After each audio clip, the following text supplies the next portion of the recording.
When you check out at the pharmacy, you see the journey from idea to medicine, thanks to our intellectual property system, or IP for short. IP safeguards inventions, like a new way to prevent seizures or lower cholesterol. And IP supports competition from other brands. Then, lower cost generics, which are 90% of prescriptions filled in the US.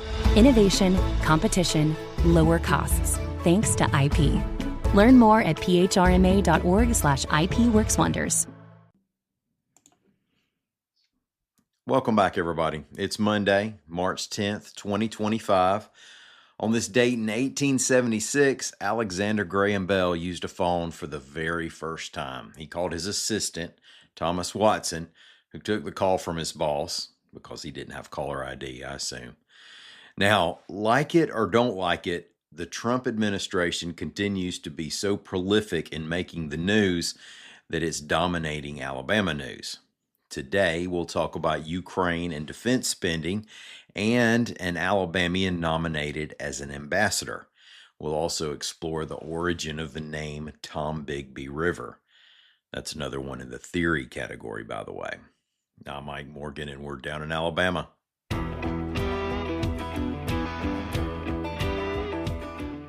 President Trump's interruption in aid to Ukraine also appears to be an interruption to a significant flow of money to defense contractors in Alabama, reports AL.com's John R. Roby.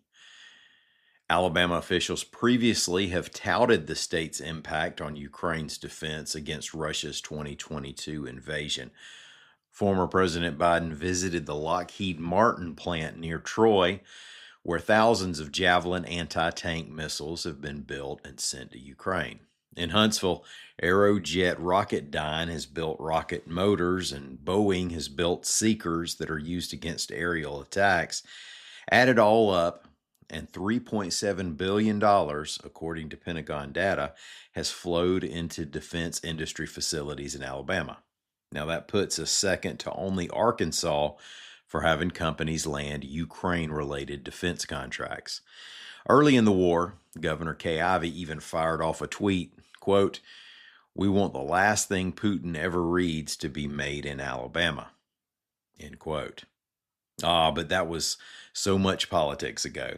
U.S. Senator Tommy Tuberville voted for the first Ukraine spending package, but his resistance rose sharply along with the cost of aid to Ukraine, and eventually led to his calling Ukraine the most corrupt country on the face of the planet and warning us that we are on the cusp of a nuclear war. Well, skepticism has grown among many other Republicans, and a very contentious White House meeting involving President Trump, Vice President J.D. Vance, and Ukrainian President Volodymyr Zelensky was followed by Trump's order to pause aid to the country. Well, President Trump announced that he's nominated Montgomery businesswoman Lindy Blanchard as U.S. ambassador to the Food and Agricultural Organization of the United Nations. Now, the organization leads efforts to fight hunger and has offices in more than 130 countries. You may recall that Blanchard ran for governor in 2022 after briefly testing the water for U.S. Senate in that same election cycle.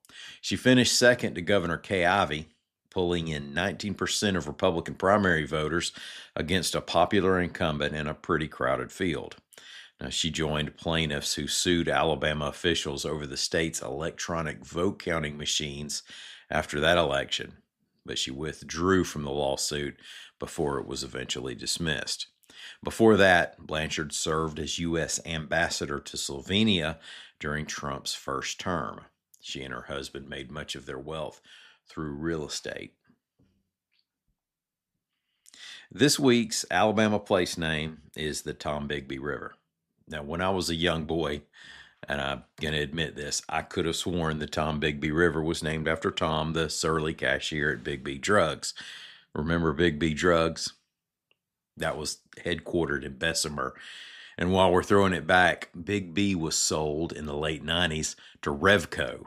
I remember having Big B and Revco sharing the market with Eckerd. But back to Tombigbee, whose name had nothing to do with drugs, as far as we know. The Tombigbee starts in Mississippi and eventually joins the Alabama River to form the Mobile River, William A. Reed's Indian Place Names in Alabama tells us that Tombigbee comes from Choctaw words meaning box makers or coffin makers. Now, he follows the coffin makers line of thinking and reports that there was a class of old men who cleaned dead people's bones and put them in boxes. Yikes. Reed wrote that, quote, evidently some members of this class must have lived along the Tombigbee, which doesn't exactly sound like a sure bet, although this version of history is often cited. You might have even heard it in a classroom. Now, Mississippi historian Rufus Ward takes us down the box maker's interpretation. In the Dispatch, he cites a territorial judge's writing in 1805 that it was named for a box maker who once lived on the Tombigbee's headwaters. He also cites other accounts that put the source of the name in Alabama, where the French Fort Tombigbee once stood. Now, those two accounts are different, but point to the same direction. According to Ward, a land draftsman wrote way back in 1848 that more than 100 years before that, the Choctaws named the river after wooden boxes that were made by someone or some people somewhere along the river for shipping furs. Now, we know that the French Americans were prolific fur traders. The Canadian Museum of History calls fur the real economic driver of New France. And it could be that that is memorialized in the name of one of our favorite Alabama rivers. Well, thank y'all so much for listening to us. We're going to be back here again tomorrow. Until then, come by anytime you want to and see what we're doing on the internet at al.com.